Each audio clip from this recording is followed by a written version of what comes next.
As Barron Trump strolled down a bustling city street, he spotted a worn wallet lying abandoned on the sidewalk. What he chose to do next not only stunned everyone watching, it changed lives in a way no one could have imagined. The afternoon sun cast a warm glow over the busy city street, where the rhythm of life seemed almost choreographed. Cars honked impatiently as they maneuvered through traffic, while the steady clatter of footsteps echoed along the sidewalk. The air was a mix of familiar scents: freshly brewed coffee from a nearby cafe, the faint aroma of roasted peanuts from a street vendor, and the occasional whiff of exhaust from passing buses. Barron Trump walked quietly among the crowd, his tall frame blending into the bustling scene. He was dressed casually, a simple jacket and jeans with earbuds in as he scrolled through his phone. For a moment, he seemed just like anyone else, navigating the rush of a typical day. The sidewalk was alive with movement. A man in a suit hurried by, juggling his briefcase and a coffee cup, while a group of teenagers laughed loudly as they passed. An elderly woman paused near the corner, adjusting her scarf against the slight breeze, her shopping bags resting at her feet. Barron looked up briefly, taking in the energy around him. The city had a way of buzzing with a kind of organized chaos. People brushed past him, each caught up in their own world. Some smiled at strangers, others kept their heads down, focused on where they needed to be. As he crossed an intersection, something caught his eye. A small, weathered wallet, lying just off to the side of the sidewalk. It looked out of place, its faded leather almost camouflaged against the concrete. People stepped around it, seemingly oblivious to its presence. Barron slowed his pace, glancing at the wallet. It was scuffed and worn, the edges frayed from years of use. A single photograph peeked out slightly from one of the compartments, its colors muted from time. He hesitated for a moment, glancing around to see if anyone might have dropped it. The faces in the crowd told him nothing. No one seemed to notice or care. He bent down and picked it up, turning it over in his hands. It felt oddly heavy, as though it carried more than just cards and cash. For a moment, he stood there, the noise of the city fading into the background as he examined the wallet. Who did it belong to? And why hadn't anyone come back for it? Unaware that his small action had already drawn the curious gaze of a nearby shopkeeper, Barron slipped the wallet into his pocket. He wasn't sure what he'd find inside, or what the next steps would be. But something told him this wasn't just an ordinary lost item. This moment felt different, like the beginning of a story waiting to unfold.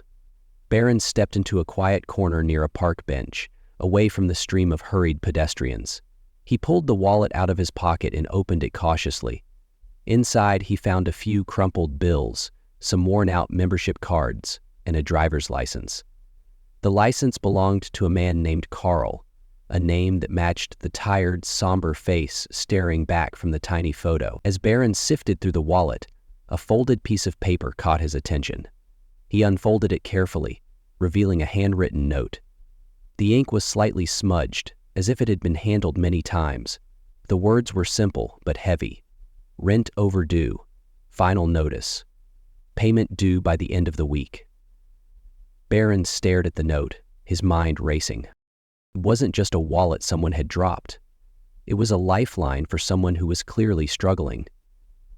He glanced back at the worn-out cards and the tattered photograph of what appeared to be a little girl holding a stuffed toy, her wide smile standing in stark contrast to the reality implied by the note. His gut tightened. This wasn't something he could just ignore. But how could he find the owner? The driver's license had an address, but it was on the other side of town. And what if Carl didn't live there anymore? The note suggested that his situation was anything but stable. Barron slipped the wallet back into his pocket and sat on the bench, his thoughts swirling. He could feel the weight of responsibility settling on his shoulders. The right thing to do was obvious: return the wallet to its owner. But it wasn't just about returning it, it was about what it symbolized. This wallet might hold the last shred of hope for someone desperately trying to hold their life together. As he sat there, a street musician began playing a slow, soulful tune on a saxophone nearby. The music added an odd sense of gravity to the moment, as if emphasizing the significance of what Barron had just stumbled upon. People passed by without a second glance, but for Barron, time felt like it had slowed. He stood up, resolved to do something, But as he began walking toward the nearest subway station, another thought struck him.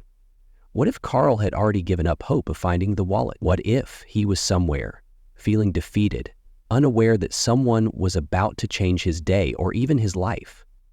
Barron's phone buzzed in his pocket, pulling him out of his thoughts. It was a reminder of a meeting he was supposed to attend in an hour. He hesitated. Should he delay his plans to help a stranger? Or should he trust that someone else would eventually do the right thing? He looked around the park, noticing the people around him, each caught up in their own lives, their own priorities. No one else seemed to have noticed the wallet, let alone cared about what its loss might mean for its owner. It was in that moment that Barron realized this wasn't just about Carl. Scratching at the Baron's chest as he lay on the ground, he saw it. It was about the kind of person Barron wanted to be. The decision was clear. He tightened his grip on the wallet and started walking, determined to find Carl and make sure he got it back. But deep down, he couldn't shake the feeling that this journey was about more than just returning a lost item. Something told him that what lay ahead would challenge him in ways he hadn't expected, and change more than one life in the process. Barron pulled out his phone to check the address on Carl's driver's license. The location was on the outskirts of the city, in an area he wasn't familiar with. He debated for a moment, should he call someone, maybe the authorities, and hand it over to them? But the more he thought about it, the more he realized he needed to see this through himself. Something about the handwritten note and the photo of the little girl made it feel personal, like he was meant to do this. He flagged down a cab, hopping in and giving the driver the address. The driver, a middle-aged man with a thick accent, glanced at Barron through the rearview mirror. "That's a rough neighborhood," he said with a raised eyebrow. "You sure that's where you want to go?" Barron nodded. "Yeah, I'm sure." The ride was quiet except for the faint hum of the radio playing a talk show. Barron stared out the window, his thoughts racing. What if Carl wasn't there? What if he got the wrong idea and didn't trust him? Or worse, what if Carl thought Barron was some kind of threat? As the cab weaved through the city, the streets began to change. Gleaming skyscrapers gave way to smaller, older buildings, many with chipped paint and faded signs. The sidewalks were cracked in places, and the people walking by carried an air of weariness. The cab pulled up in front of a run-down apartment complex. The building's facade was stained and weathered, with graffiti marking the walls. A few kids played soccer with a deflated ball in the parking lot, their laughter echoing in the otherwise quiet surroundings. "This is it," the driver said, his tone cautious. "You need me to wait?" Barron shook his head.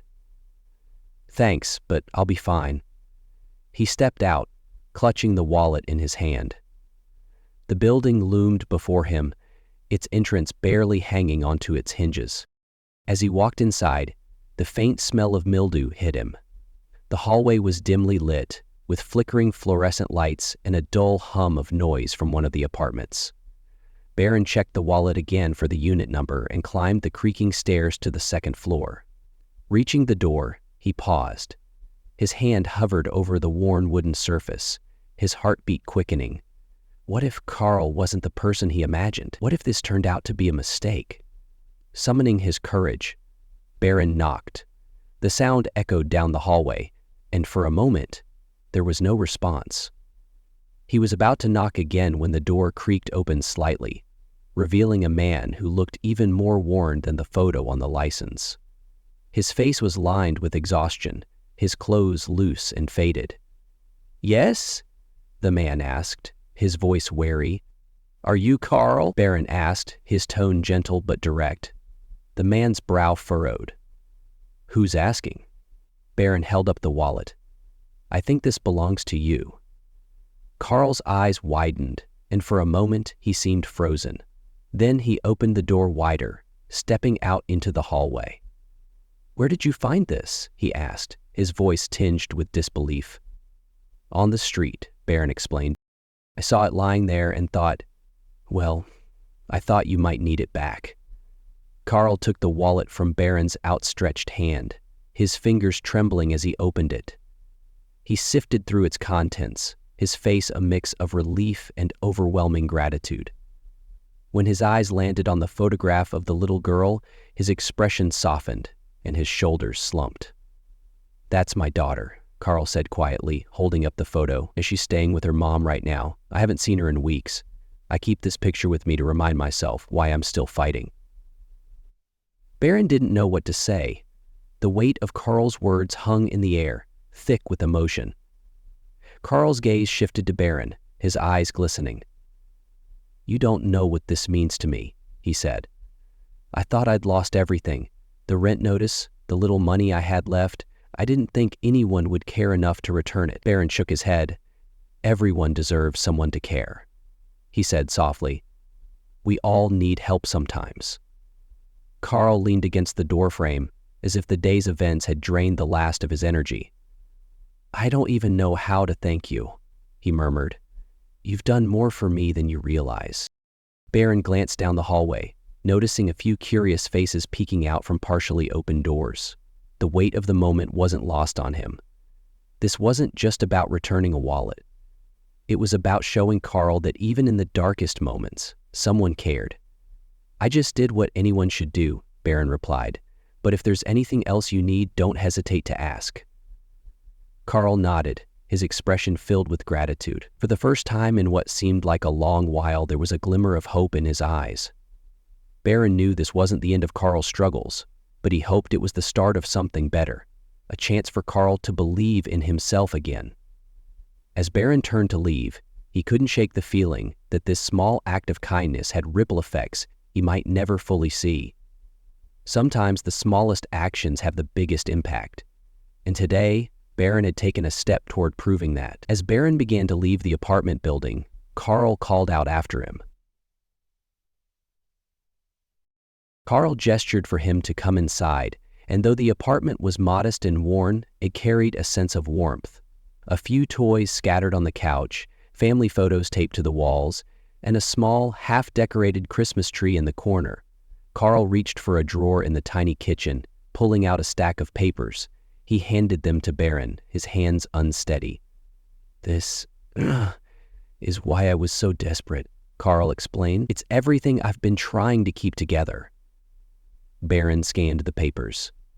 A mix of overdue rent notices, utility bills, and hospital forms. The hospital forms caught his attention. "What's this?" he asked, holding up one of the papers. Carl hesitated, his voice cracking as he said, "It's for my daughter. She has a condition that requires regular treatment, and her mom and I have been struggling to afford it. I've been trying to pick up extra shifts, but it's never enough." Barron's stomach tightened. Suddenly, the weight of the wallet's contents became even clearer. This wasn't just about keeping a roof over Carl's head. This was about a father's fight to save his child. "I didn't mean to drag you into this," Carl continued, his voice low. I didn't know what else to do." Losing that wallet felt like the final straw. Barron felt a lump rise in his throat. He thought about the little girl in the photograph, her bright smile, and the hope that must have kept Carl going despite everything. Barron's life had always been filled with opportunities and resources. This was a stark reminder of how different someone else's reality could be. He looked at Carl, who was now sitting at the edge of the couch, his head in his hands. "You're not dragging me into anything," Barron said firmly. "You're doing everything you can for your daughter. That's what matters." Carl glanced up, his expression weary but touched by Barron's words. "I've made so many mistakes," he admitted, "but she's the one thing I can't give up on." Barron thought for a moment, then pulled out his phone.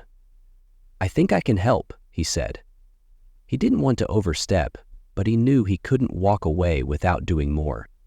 Carl's brow furrowed. "What do you mean?" Barron explained that he knew a few organizations that might be able to provide support for families like Carl's, charities that covered medical expenses, rental assistance programs, and even job placement services. He started making calls, taking down notes as he spoke to contacts who were eager to help. As Barron worked, Carl watched in stunned silence. He had expected to be ignored, dismissed, or judged, but instead this young man, this stranger, was going out of his way to find solutions. By the time Barron finished, he had compiled a list of resources for Carl, along with a direct line to a caseworker who could guide him through the process. "This won't fix everything overnight," Barron said, handing Carl the notes. "But it's a start." Carl took the paper, his hands shaking. Tears welled in his eyes as he said, "I don't even know how to thank you." "You don't have to," Barron replied. "Just promise me you'll use this to keep fighting for her." Carl nodded, clutching the paper like it was a lifeline. For the first time in a long while, he looked like he had hope. As Barron stood to leave, Carl stopped him again. "That little girl in the photo?" he said, his voice soft. "Her name's Emily. And one day, when she's older, I'm going to tell her about the stranger who reminded me that there are still good people in the world." Barron smiled, his heart full.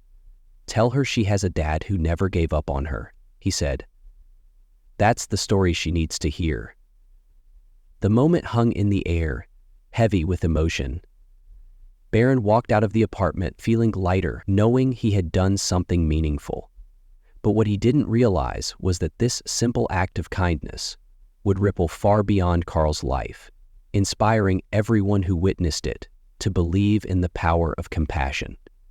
As Barron stepped out of the apartment building, the late afternoon sun cast a warm glow across the neighborhood. He hadn't noticed earlier, but a few residents were standing near the entrance, their curious glances now softened by quiet smiles. They had overheard parts of the conversation through the thin walls and watched as Barron offered hope to a man many of them had written off as just another victim of hard times. An elderly woman sitting on a nearby bench looked up as Barron passed. "I saw you talking to Carl," she said softly. "Not many people around here would take the time to care like that. You've done something good today." Barron paused, offering her a small smile. "I just did what anyone should do," he said humbly, though he knew acts of kindness weren't always as common as they should be. The woman nodded knowingly. Sometimes it only takes one person to remind the rest of us what kindness looks like. Her words settled in Barron's heart as he continued walking, replaying the moment when Carl had spoken about his daughter, Emily. The man's gratitude had been overwhelming, but what struck Barron most was the way Carl's face had transformed. For a moment, the weight of his struggles seemed to lift, replaced by a glimmer of hope. Nearby, a young boy kicked a soccer ball toward him. Barron bent down to pick it up, handing it back with a smile. The boy's mother, watching from a few steps away, said, "Thank you. You seem like a good man," Barron chuckled lightly. "I'm just trying to do the right thing." As he walked toward the corner to hail a cab, his phone buzzed. It was a text from one of the caseworkers he had contacted earlier, confirming that Carl was eligible for assistance and that a representative would reach out to him within the next day. Relief washed over Barron. It wasn't just about returning the wallet anymore. It was about giving Carl a chance to start again. Back at the apartment, Carl sat on the edge of his couch, still holding the list of resources Barron had given him. He glanced at the photograph of Emily tucked back into the wallet and felt a lump in his throat. For the first time in months, he believed that things could change. He didn't just feel grateful for the help, he felt seen, like his struggles mattered to someone.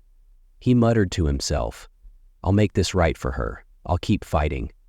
Meanwhile, word of what had happened began to spread in the building. A few neighbors who had barely spoken to Carl before stopped by to check on him. One woman offered him some leftover food, while another offered to babysit Emily when she visited so Carl could attend meetings with the caseworker. Barron's act of kindness had sparked something larger, inspiring others to step in and support someone they had once ignored. As Barron finally stepped into a cab and headed back toward the city, he thought about how the day had unfolded. It had started as just another afternoon, but a small choice to pick up a wallet and do the right thing had turned into something so much more.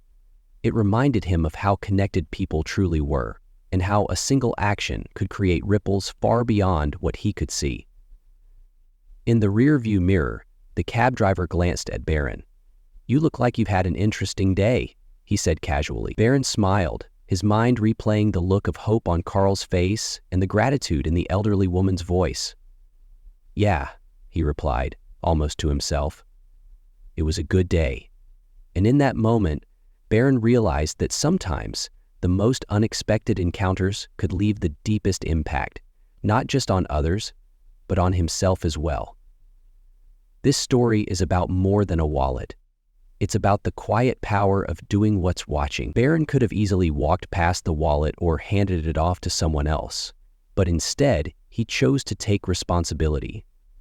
That choice set off a chain of events that changed not only Carl's day, but his life. In a world that often feels rushed and disconnected, it's easy to think our small actions don't matter. But Barron's decision to care, to help, and to truly see someone else's struggles proved otherwise. His simple act of kindness became a lifeline for Carl, a reminder that even in the darkest moments, someone can extend a hand and help you find hope again. Carl's reaction to getting his wallet back wasn't just about the relief of having his belongings returned. It was about feeling seen, valued, and understood. It reminded him that there are people out there who care, even when the world seems indifferent. This story also highlights the ripple effect of kindness. Barron's actions inspired others in the community to step up, showing that one act of compassion can spark many more. Kindness is contagious, and when we choose to help someone, we might be inspiring others to do the same, without even realizing it. The lesson here is simple yet profound. Small actions matter. Whether it's picking up a lost wallet, listening to someone's story, or lending a hand when it's needed most, these moments can leave a lasting impact. They remind us of our shared humanity and our ability to make the world a little better, one choice at a time. Today, Barron showed us that kindness doesn't require wealth, status, or grand gestures. It only requires the willingness to care, and that's something all of us can do. If this story touched your heart, imagine how many more lives we can impact by sharing it. Let's spread the message of kindness and compassion far and wide. Don't forget to like this video, leave a comment about what kindness means to you, and subscribe for more inspiring stories. Together, we can create a world where small acts of kindness make a big difference.